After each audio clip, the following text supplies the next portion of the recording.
Hello and welcome, guys. To my subscribers, thank you for the support. I have received feedback from a number of you guys, and I can assure you guys that we can only get better. To the new subscribers, welcome to the channel where we are talking economics, yeah? Not just as it is taught in learning institutions, but as we practice it in our daily lives, from the household level where we make key decisions about purchases, to the farm level where the producer thinks about the consumer. Yeah, it's no surprise that Adam Smith will write in his Wealth of Nations that consumption is the sole end and purpose of all production. So welcome, guys.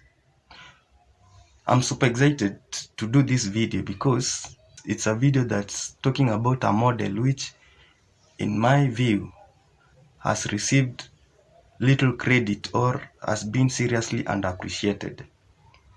We are going to talk about entrepreneurship and innovation, guys.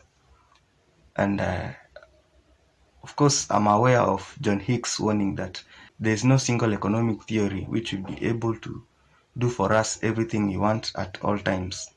But honestly, guys, entrepreneurship has seriously been underappreciated. So entrepreneurs from the yesteryear, such as Andrew Carnegie, J.D. Rockefeller, to 21st century entrepreneurs such as Bill Gates of Microsoft, Google, and YouTube. Yeah, and YouTube, guys, it has created a platform where the youthful people and middle-aged people are able to create content and share it with their viewers, with their subscribers, guys. Yeah, a profession where they are called YouTubers nowadays, okay? And guys, when I'm talking about YouTubers, I can't forget to mention a fast-rising YouTuber called Malika Kenya, who challenged me that I can do it. Yeah, she actually assisted in opening a channel for me, guys. And when we mention Malika Kenya, Miss Trudy definitely will appear somewhere.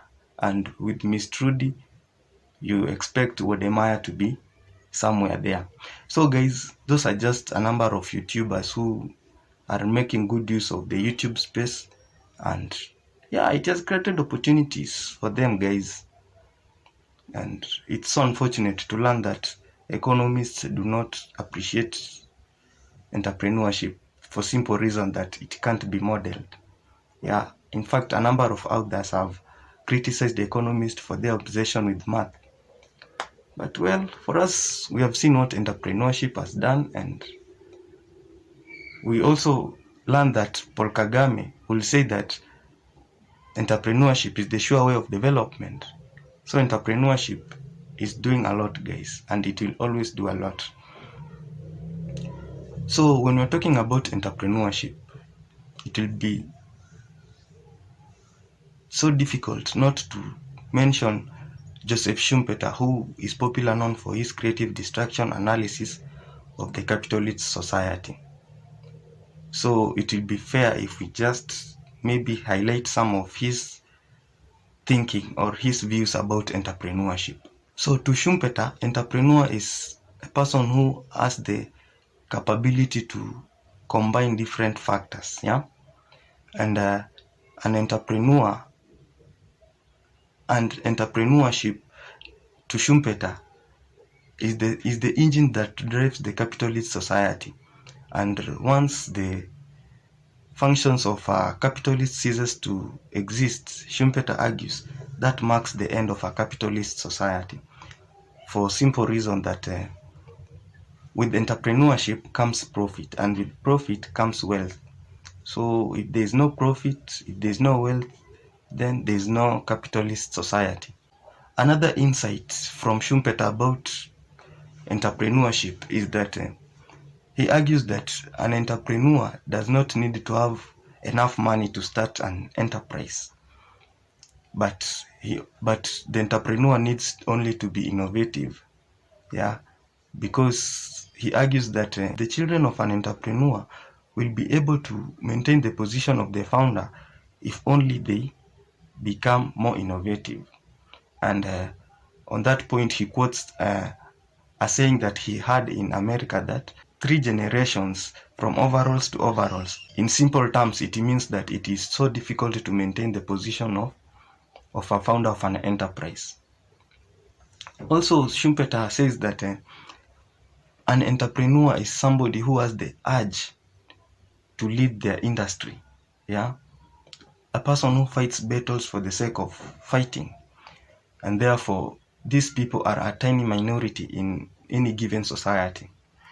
So, and on this, guys, we can confidently say that it's not good to force everybody to be an entrepreneur, because not everyone has the entrepreneurial capabilities.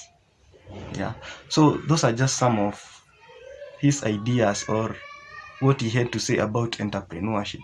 So guys, having talked about Schumpeter's ideas concerning entrepreneurship and innovation, now we can briefly talk about a book which I can confidently say that it gives the readers new lenses to see the world. A book written by Christensen and his Nigerian student, Efosa Ojomo. So the book is titled The Prosperity Paradox: How Innovation Can Lift Nations Out of Poverty. So it's a book, guys, which if you're interested with matters innovation, matters entrepreneurship, I highly recommend you read it. So the authors of the book give a number of organizations or innovations that have impacted their societies, starting with Safaricom or M-Pesa in Kenya, which has a monthly transaction of over $4 billion. They also talk of Tolarem Noodles Company in Nigeria that sells over 4 billion packets annually. They also give us the story of Henry Ford's Model T company, which spurred other industries such as insurance, distribution, and road construction, among others. They also talk of Aravind Eye Clinic in India, which trains its nurses.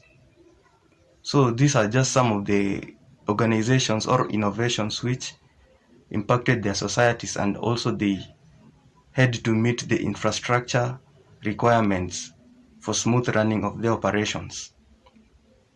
So Christensen and Efosa are critical of the infrastructure first doctrine, because they argue that those projects do not deliver on their projections and they are not viable.